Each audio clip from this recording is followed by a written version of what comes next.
बै समाव इउजिग्रा ब्रह्मआ बिथाङा मोनसे माबा होदोंमोन सार्टिफिकेट होदोंमोन बेफोर सार्टिफिकेटआ दिनैसिम मुल्य गैया नामा दिनैसिम माने बिथांमोना जे गाना दोनदों बै सार्टिफिकेटनि मुल्य गैया नामा दिनै फरायसा आफादाबो बै बुस्थुखौ एसे नोजोर नांगौमोन मानो दिनै गाना दोनखो मुंख्लं न'खरनि मानसिफोरखौ दिनै जों थाङोबा प्रमद बर'आ सासेबो मानसिखौ अनार होआ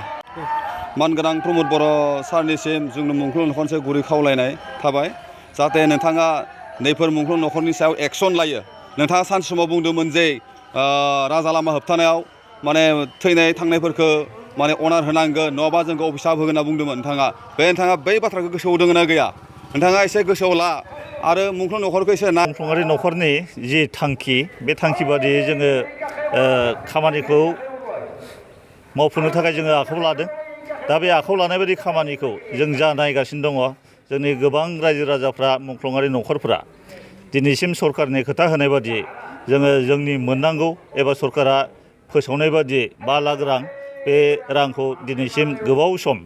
नेनानै दंबाय थायो नाथाय रावबो मुंख्लंआरि न'खरफ्रा दिनैसिम बे 5 लाख रांखौ मोननो हायाखै दा बिथांमोना राजनितिक भाबै जिबायदि बाथ्राखौ बुंनानै लायो बिथांमोना ओरैबायदि बुङो जाय मुंख्लंफोरनि थैजों बिटिसि एबा बिटिआर बा बिएसि दाजादों नाथाय बिथांमोना राजनितिक भाबै बेबायदि खोथाखौ बुंनानै जोंखौ सान्थि होनाय बायदिल' खालामबाय थादों नाथाय बिथांमोना गाव गावनि बुंनायनि जि मान मर्यादा एबा जबान बेखौ बिथांमोना लाखिबोआखै दिनै गोबां जोंनि मुंख्लंआरि न'खरफोरा बिथांमोननि बा सरकारनि खोथा होनाय बादियै गोबाव सम नेनानै दङ बिथांमोना गोबां बर' बिमाफोरानो दिनै दुखुआव दङ दिनैसिम मेगन मोदैया जोबाखै बर' बिमाफोरनि दा सरकारनि जि खोथा होनाय आरो बड'लेण्ड दाबिनायनि मुङाव जि न'खराव थैजानाय बिसि फिसा बा बिमा बिफा दा बिनि थाखाय गोबां दुखुआव दङ आरो फारसेथिंजाय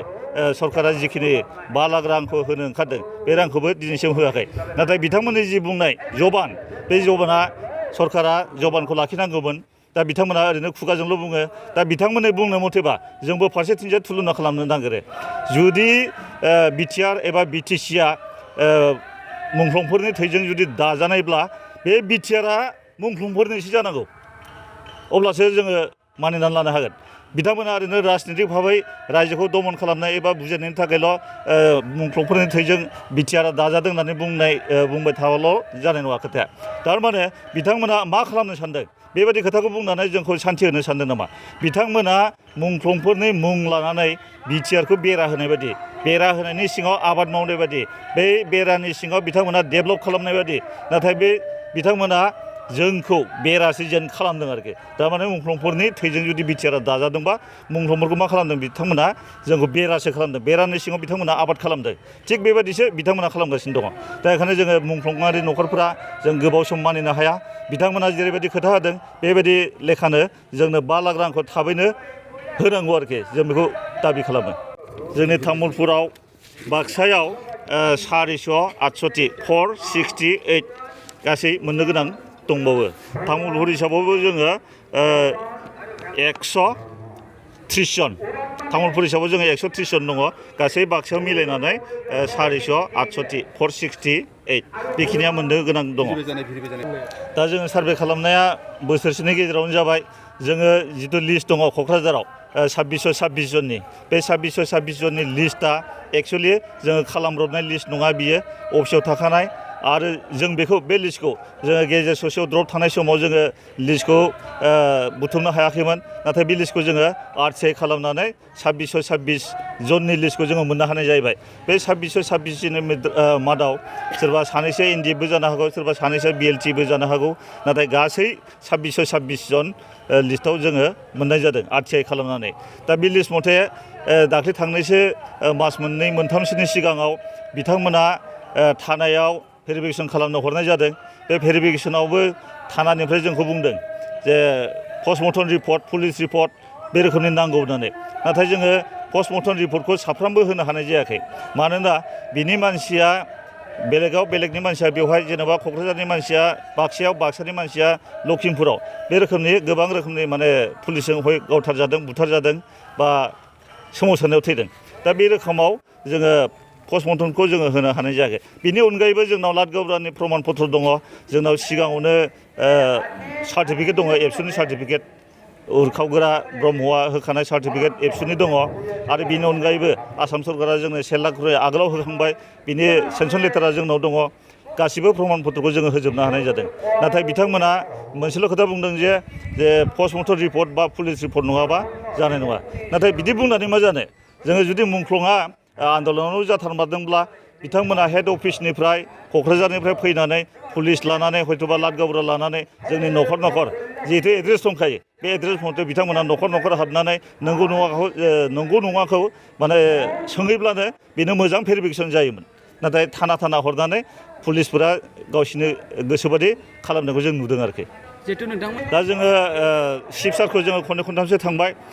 बेबायदि रायलायनो जों मोनाखै सानसे समाव जों लोगो मोन्दोंमोन बेवहाय बिथाङा मा होनदों जोंखौ माने सम गैयै मोनसे माबा देखायदों थारमाने जोंखौ थांगोन होननानै मिथियाखैमोन बेनिफ्राय बियो दिल्लीयाव थांनायनि आथुर जादोंमोन बे समाव जेबो खोथा बियो होआखै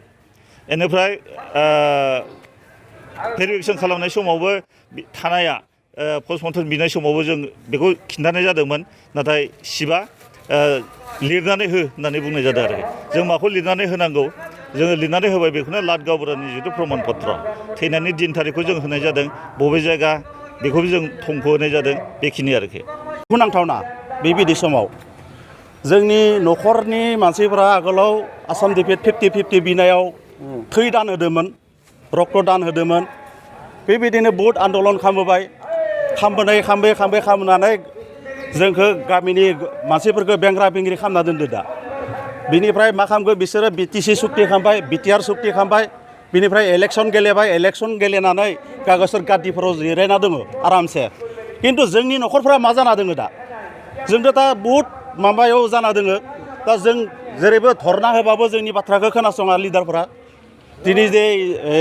BTR सुक्ति जानायावबो बिथां प्रमद बर'आ निजिनि खुगाजोंनो बुंदोंमोन जे थैनाय मुंख्लं न'खरफोरनो 5 लाख अनसुंथाइ होगोन होननानै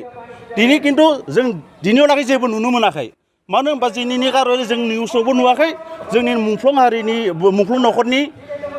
माबाफोरखौ जोंखौ खिथियाखैबो मबाइलावबो जे नोंथांमोननो जों ओरै होगोन होननानै खिन्थु जों बहुद दुखु नांना दङ दा खिन्थु निजिनि खुगाजोंनो बुंदोंमोन इलेक्सन माबायाव खाथियाव होगोन होननानै खिन्थु होगोन होननानै কৰিবলৈ যাই আছোঁ কৰিম আৰু হ'বলৈ যাই আছে যাওঁতে 5 বছৰ গুচিয়ে যাব এতিয়া কিন্তু আমাৰ ফালে একো চাৱা নাই नायनांगौमोन जोंनि न'खरफोरखौ दिनै जोंनि गामिनि बेंग्रा बेंग्रि बे आन्दलन थैनाय समाव जोंखौनो लानानै बिसोरो BTR सुक्ति खालामना दा गावसोर गादियाव जिरायना दङ